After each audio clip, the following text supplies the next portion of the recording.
প্রিয় সহযোদ্ধা, আমাদের দীর্ঘ 1 বছর ধরে 3 আগস্ট থেকে শুরু করে আজকে পর্যন্ত আমরা কথা বলছি। এখন আমাদের কাজ করার সময়। আমাদের আহ্বায়ক এবং সদস্য সচিব তাদের পরবর্তী বক্তব্যে আমাদের প্রয়োজনীয় দিক নির্দেশনা দিবেন। আমরা সে অনুযায়ী পরবর্তী বাংলাদেশ বিনির্মাণ করব।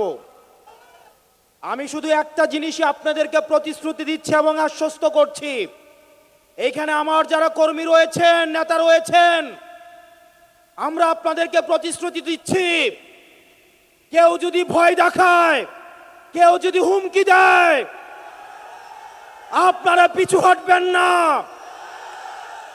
আমরা জানি এলাকায় এলাকায় আপনাদেরকে বাধা দেওয়া হচ্ছে, এনসিপির কর্মীদেরকে বাধা দেওয়া হচ্ছে।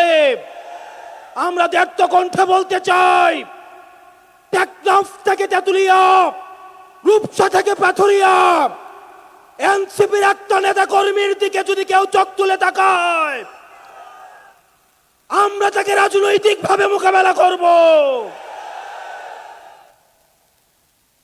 প্রিয় এনসিপির কর্মী এবং সহযোদ্ধারা, পরবর্তীতে আমাদের আহ্বায়ক এবং সদস্য সচিব প্রয়োজনীয় দিক নির্দেশনা দিবেন। আমাদের যদি জীবনও চলে যায়, আমরা তাদের দিক নির্দেশনা বাস্তবায়ন করব। ইনকিলাব ইনকিলাব ইনকিলাব ইনকিলাব, কথায় কথায় বাংলা ছাড়।